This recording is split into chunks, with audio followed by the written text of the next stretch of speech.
bienvenidos a un nuevo capítulo de Psicoeduca. El día de hoy tenemos grandes invitados para que nos ayuden a entender cómo funciona o cómo se comporta la ansiedad social, o también llamada la fobia social.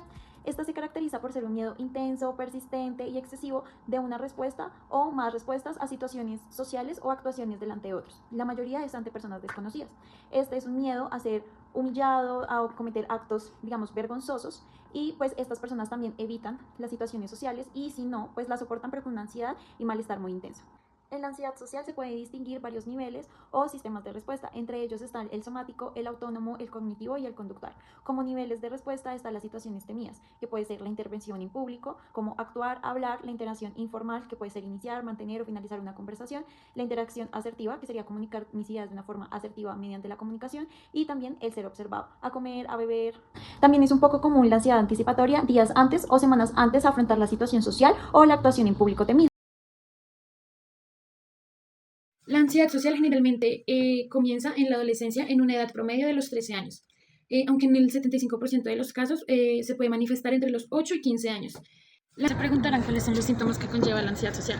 Para ello los vamos a desglosar en tres: síntomas fisiológicos, cognitivos y conductuales. Para que sea más fácil de entender, vamos a poner el ejemplo de Ana. Ana es una chica de 16 años, la cual tiene una exposición el día de mañana para su clase de español. Ana va a preparar su exposición, sus diapositivas, su presentación, y el momento que la va realizando, el solo pensar que mañana tiene su exposición va a tener síntomas fisiológicos como cuáles: las señales que le va a enviar el cuerpo, como sudoración excesiva, enrojecimiento facial, va a sentir temblor, taquicardia, en algunos casos un vacío en el estómago. Acompañado de esto van a llegar los síntomas cognitivos, los cuales son pensamientos intrusivos en los que no tenemos control de ellos, pensamientos anticipatorios a la situación, en donde ella va a pensar se va a trabar, la profe le va a poner cero, sus compañeros se van a burlar de ella y que ella es una tonta. Y para finalizar tenemos el síntoma conductual, en el cual ustedes se preguntarán cuál es este o cómo funciona. Fácil, les explico. Supongamos que Ana, cuando tiene que hacer su exposición, le dice a su mamá que se siente enferma y que no puede ir a presentar la misma. Supongamos que la mamá de Ana le dice que no, que en este caso ya no va a poder faltar a la exposición y que tiene que ir sí o sí. ¿Qué sucede en este caso? Ana, al llegar a presentarse, va a hablar de forma muy rápida, en la cual no le van a poder entender. También va a hablar de una forma muy lenta y asimismo va a querer salir rápido de la situación que está presentando. A continuación hablaremos sobre las comorbilidades de la ansiedad social. Entre las más frecuentes, primero está la depresión mayor, ya que la persona al aislarse socialmente, esta va a tener pensamientos de insuficiencia y desesperanza, haciendo que ésta tenga depresión. Como segundo tenemos el trastorno de pánico, ya que la persona con ansiedad social puede llegar a tener pánico en situaciones específicas ligadas al juicio social. Y como tercera tenemos el consumo de sustancias. Las personas con ansiedad social frecuentemente consumen alcohol debido a que esta les ayuda a calmar el malestar que sienten en situaciones socialmente. A continuación hablaremos sobre el diagnóstico diferencial.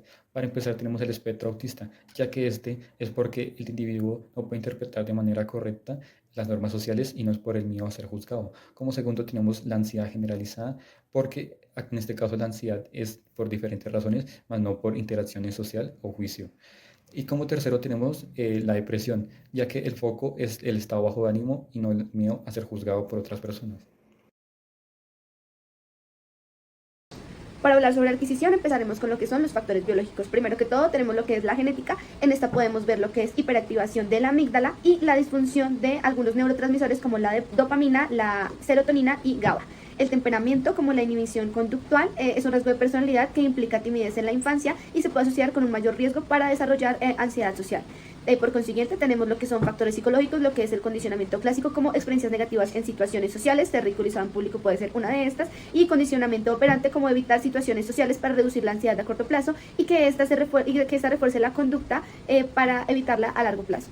Seguimos con aprendizaje por observación, presenciar situaciones en las que otras personas son evaluadas negativamente, o si nuestros padres también son ansiosos y por su crianza nos enseñan a hacerlo. Después de esto tenemos como factores sociales y ambientales, como experiencias adversas tempranas, lo cual puede ser bullying o ridiculización durante la infancia, o padres estrictos o demasiado críticos influyen en la internalización del miedo al juicio social. Seguimos con lo que es el mantenimiento del trastorno en esta parte, como la evitación de situaciones sociales impide la exposición, lo que perpetúa el miedo. Atención sesgada, las personas con ansiedad social tienden a sesgarse, a enfocarse solo en señales negativas. Interpretación negativa, interpretan ambigüedades en interacciones sociales como signos de rechazo, o la autofocalización, durante las interacciones sociales se centran solo en sí mismas, lo que interfiere con su desempeño y refuerza pues su percepción negativa. Para finalizar, queríamos mencionar un estudio modelo integrador de adquisición y mantenimiento de Clark y Wells en 1995, los cuales nos mencionan 3 cositas. La primera, los pensamientos negativos sobre el desempeño social activan respuestas fisiológicas como sudoración o temblores, por ejemplo. Por consiguiente, la percepción de esta respuesta refuerza las creencias negativas. Y finalmente, la evitación y las conductas de seguridad, evitar contacto visual, un ejemplo, mantienen el problema de impedir la corrección de las creencias disfuncionales. Para hablar contar que estos métodos son diversos e importantes para nosotros.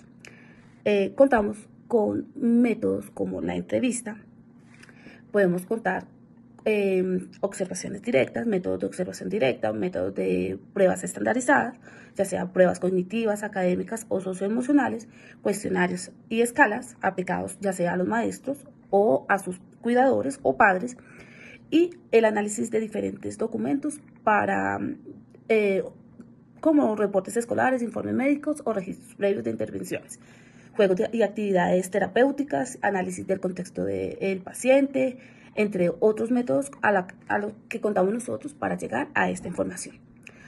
La segunda parte importante son las multifuentes. Multifuentes o las fuentes donde podemos sacar esta información es exactamente cómo recurrir a la fuente. Es decir, que podemos preguntar a sus padres, a sus cuidadores o a maestros cómo se está desenvolviendo el niño en un contexto escolar, en un contexto social, ya sea en casa, en el descanso. Podemos hacer una observación directa de cómo está interactuando nuestro pequeño paciente. Contar. Bueno chicos, no siendo más, este es el final de nuestro video. Esperamos que les haya gustado mucho y hayan aprendido mucho sobre psicoeducación. No olviden seguirnos para más contenidos como este y nos vemos en el próximo video. ¡Chao!